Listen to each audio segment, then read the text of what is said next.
Welcome friends, welcome to my YouTube channel Knowledge and Success।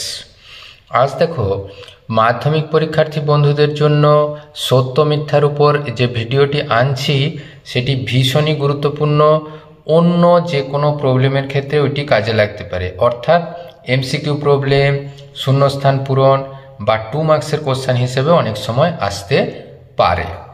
তোমরা যারা কেবলমাত্র head টেল বা টস করার মাধ্যমে এই সত্য মিথ্যা পরীক্ষায় করো, একটু যদি ছোট্টভাবে বুঝতে পারো, আশা করি কারো মুখাপেক্ষী হয়ে থাকতে হয় না, তাই তোমরা নিজেরাই তখন করতে পারবে। তাই সমস্ত টপিকটা ভালো করে দেখার অনুরোধ রাখলাম। চ্যানেলের কন্টেন্ট যদি ভালো লেগে থাকে চ্যানেলটিকে সাবস্ক্রাইব করে পাশে থাকার অনুরোধ রাখলাম এই ধরনের কোয়ালিটি কন্টেন্ট পাওয়ার জন্য। তাই প্রথম থেকে আমরা সলিউশনগুলো যাই। √75 আর √127 সদিশকরণী, সত্য অথবা মিথ্যা। আমরা এইগুলোকে কি করব, একেবারে সাধারণ উৎপাদকে বিশ্লেষণ করব। 5 15 75, 5 3 15, অর্থাৎ আমরা একেবারে সরাসরি লিখব √75 সমান কত, 2 বার থাকলে 1 বার লিখব 5 √3। একইভাবে আমরা ওই 147-এরও করব, 7 2 14, 7 1 7 আর 7 3 21। তাহলে √147কে আমরা লিখতে পারি 7 √3।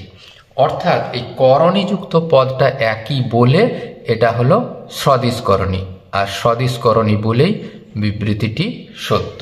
দেখো, দুটি সমকোণী ত্রিভুজের একটি করে সূক্ষ্মকোণ যদি সমান হয়, মনে করছি এটা একটা সমকোণী ত্রিভুজ আর এটা একটা সমকোণী ত্রিভুজ।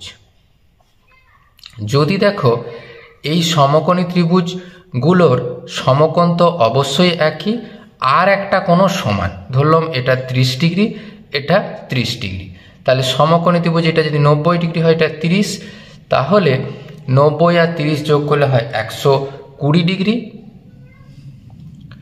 যদি 120 ডিগ্রি হয় তাহলে এই বিপরীত কোণটা হবে নিশ্চয়ই 60 ডিগ্রি। তাহলে এখানেও 30 আর 90 120, এই কোণটা হবে 60 ডিগ্রি।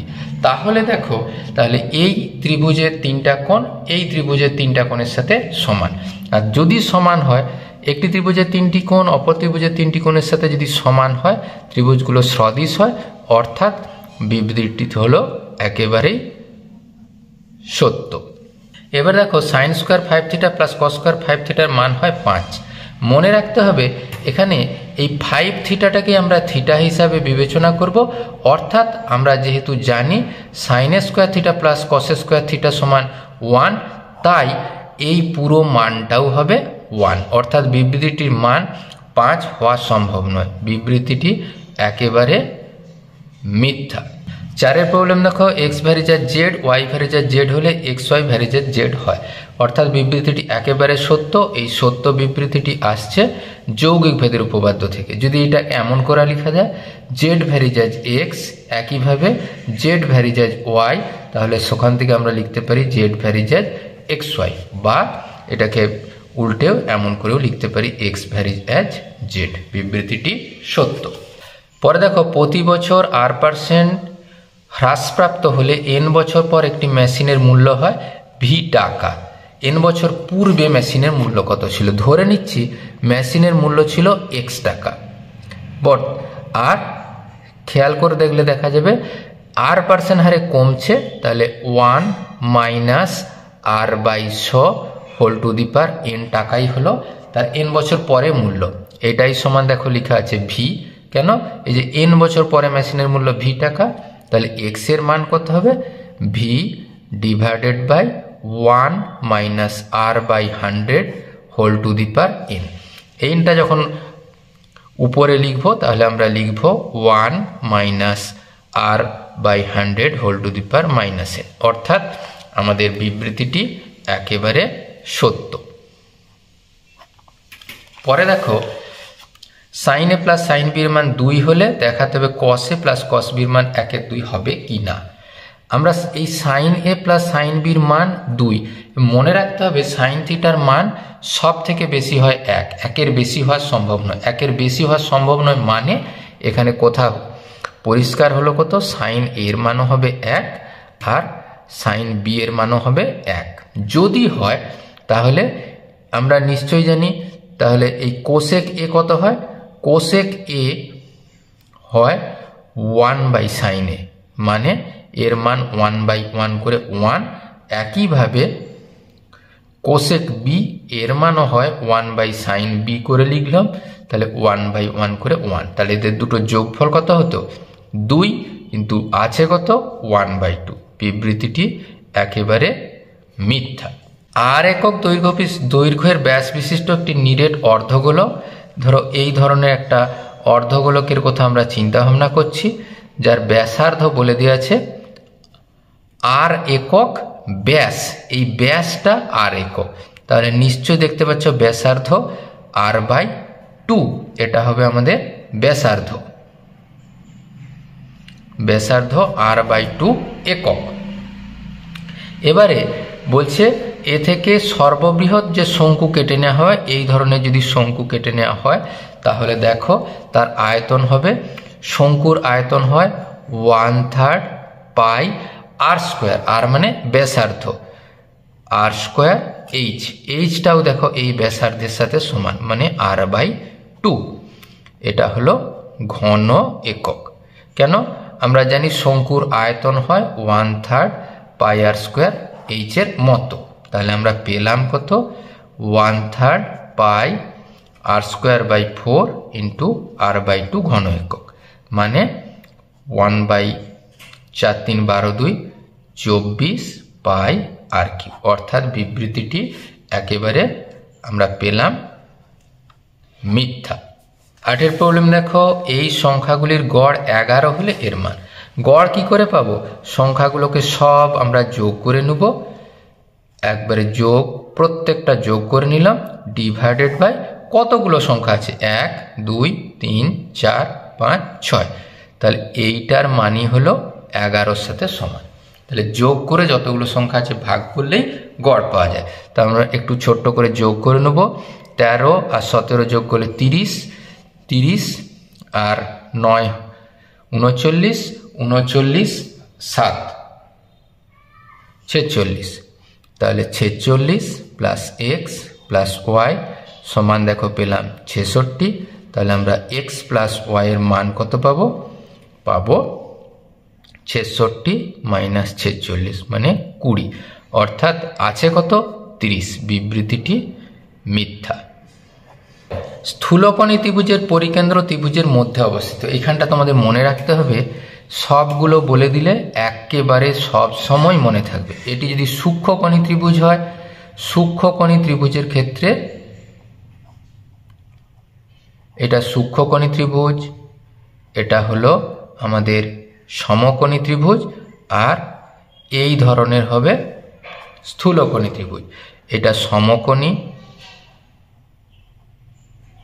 এটা স্থূলকোণী।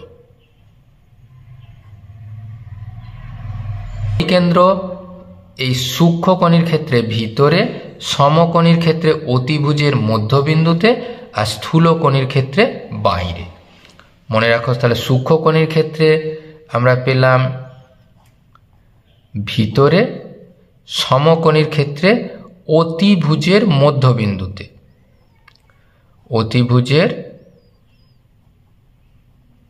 মধ্যবিন্দুতে, আর স্থূলকোণীর ক্ষেত্রে বাইরে। আমাদের বলে দেওয়া ছিল কি, স্থূলকোণী ত্রিভুজের পরিকেন্দ্র ত্রিভুজের ভিতরে অবস্থিত, অর্থাৎ বিবৃতিটি একেবারে মিথ্যা। একটি খুঁটির ছায়ার দৈর্ঘ্য 0 হলে সূর্যের উন্নতিকোণ 90 ডিগ্রি। হ্যাঁ, অবশ্যই সূর্য যদি একেবারে দেখো মাথার উপর থাকে, তাহলে এইখানে যদি সূর্য থাকে তাহলে খুঁটির কোনো ছায়া পড়বে না, অর্থাৎ সূর্যের উন্নতিকোণ তখন 90 ডিগ্রি হলে কখনো ছায়া দৈর্ঘ্য 0 হয়। বিবৃতিটি একেবারে সত্য। 11 প্রবলেম দেখো, একটি লম্ববৃত্তাকার শঙ্কুর উচ্চতা ও ব্যাসার্ধ উভয়ই এক্স হলে তির্যক উচ্চতা। আচ্ছা, লম্ববৃত্তাকার শঙ্কুর ক্ষেত্রে তোমরা নিশ্চয়ই দেখেছ কি, তির্যক, এইটা হয় তির্যক উচ্চতা, এটা উচ্চতা, আর এটা ব্যাসার্ধ, সবই বলেছে এক্স, এটাও এক্স, এটাও এক্স। তাহলে এই তির্যক উচ্চতাটা আঁকে রেখি সমকোণী ত্রিভুজের অতিভুজ। তাহলে এ বির মান কত হয়? √অফ BC square plus AC square, মানে √অফ এক্স স্কোয়ার এক্স স্কোয়ার। তাহলে আমাদের √অফ 2x স্কোয়ার কথার অর্থ √2 ইন্টু এক্স, অর্থাৎ বিবৃতিটি একেবারেই সত্য। দারুণ ইন্টারেস্টিং প্রবলেম। একটি শঙ্কুর ভূমির ক্ষেত্রফল এস বর্গ একক আয়তন। আয়তন আমরা কি জানি? এর আগে আমরা জেনে এসেছি আয়তনটা আর এর মান কত হবে? 1/3 পাই আর স্কোয়ার এইচ। আর এই পাই আর স্কোয়ার এইচটাই কি? এই পাই আর স্কোয়ার মানে ভূমির ক্ষেত্রফল। তাহলে আমরা লিখে দেব 1/3 এস, এটা এস, এখানে হলো এইচ। তাহলে আমাদের আর বাই এস, আর এই এসটা নিচে নামিয়ে দিলাম, হলো কত? h/3। তাহলে আমাদের উচ্চতা কত? h সমান এই 3টা গুণ করে 3r/s, অর্থাৎ ছিল কত? r/s, অর্থাৎ বিবৃতিটি একেবারে মিথ্যা। প্রবলেম দেখো, এর অনুবন্ধীকরণী। অনুবন্ধীকরণী মানে এমন একটা করণী এর সাথে যোগ করলে এবং গুণ করলে উভয় যেন মূলদ সংখ্যা হয়। যারা তোমরা অল্প বুঝবে তাদের ক্ষেত্রে একটা কথা বলে দেই, করণীযুক্ত যেখানে পদ তার আগের চিহ্ন বদল করবে। অর্থাৎ এর অনুবন্ধীকরণী হতো -√5 -2, কিন্তু আছে কত? √5 +2, অর্থাৎ বিবৃতিটি একেবারেই মিথ্যা। উত্তর প্রবলেম দেখো, বৃত্তস্থ সামান্তরিক সর্বদা আয়তক্ষেত্র হয়। এটা খুব সহজ প্রবলেম, একটু ভেবে দেখতে হবে।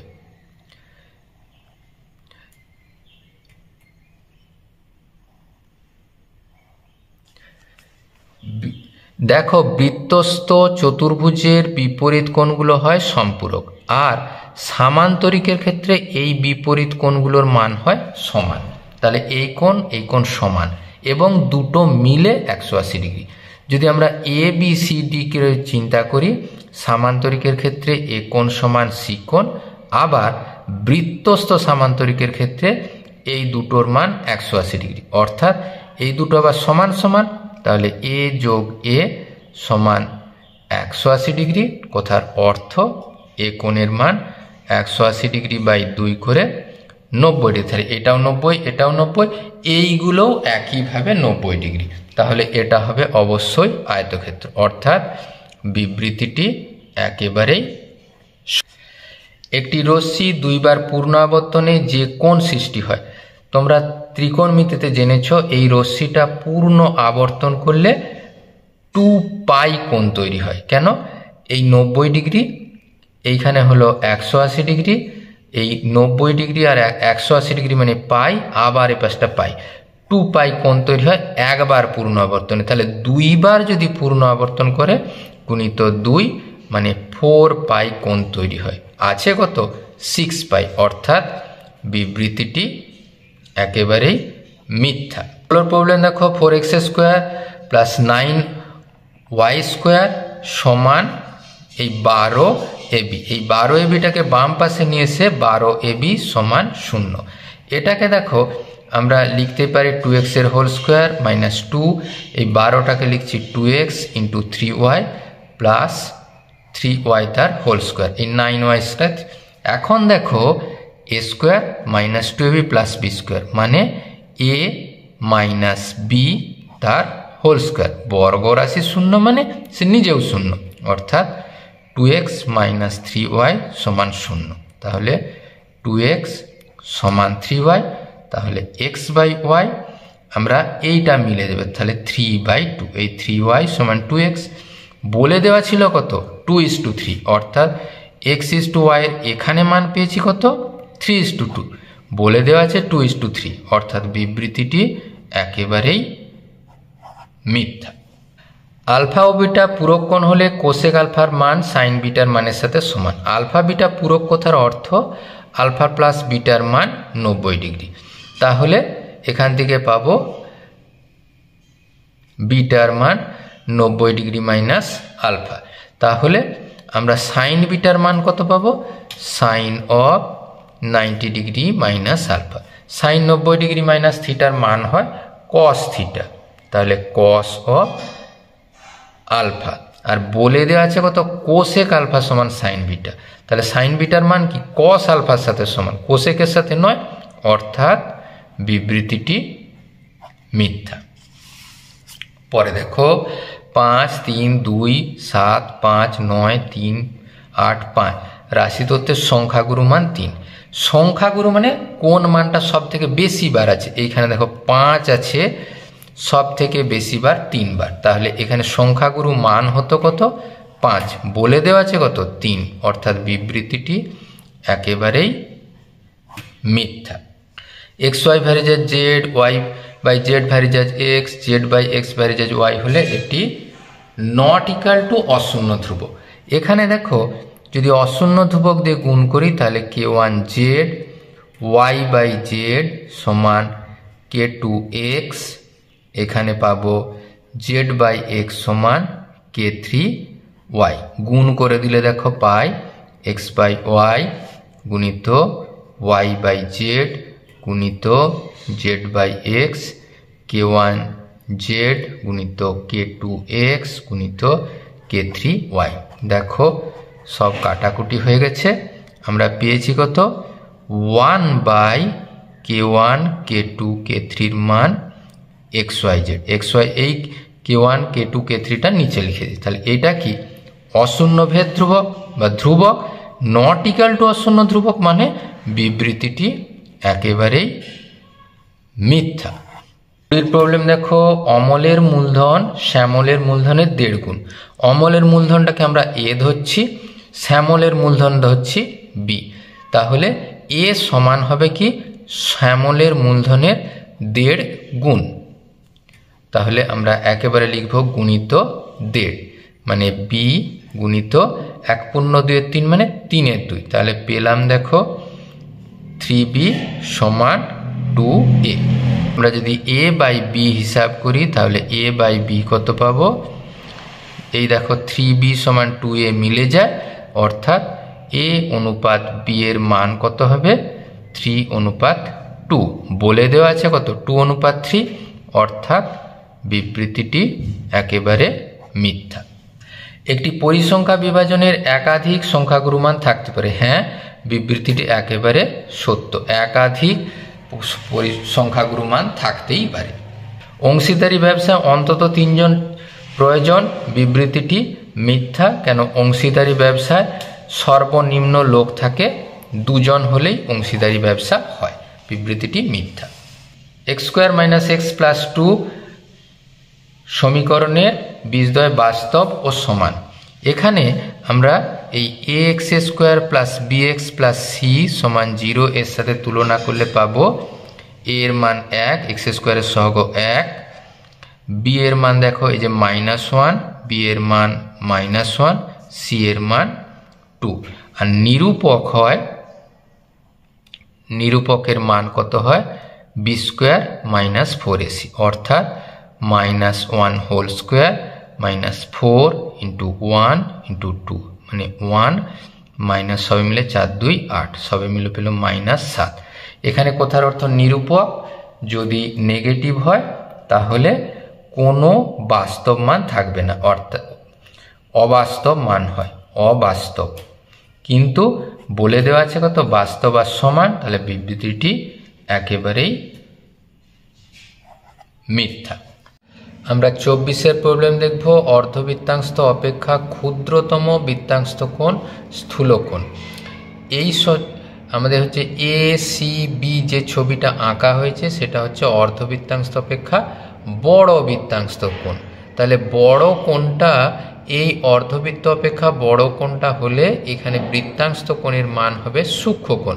তাহলে যদি ছোট হতো তাহলে ছোট কোণ হলে অবশ্যই, যদি অর্ধবৃত্তাংশ কোণ হবে সমকোণ আর অর্ধবৃত্ত অপেক্ষা যদি ছোট কোণ হয় তাহলে অবশ্যই সেটি হবে স্থূলকোণ, অর্থাৎ বিবৃতিটি একেবারেই সত্য। 25 প্রবলেম দেখো, একটি বৃত্ত অন্য একটি বৃত্তের ভিতরে অবস্থান করলে সাধারণ স্পর্শক আঁকা সম্ভব নয়। হ্যাঁ, অবশ্যই কোনো একটা সরলরেখা দুটোকেই স্পর্শ করে যাবে এমন হতে পারেনি, অর্থাৎ কোনো সাধারণ স্পর্শক আঁকা যায় না। বিবৃতিটি একেবারেই সত্য।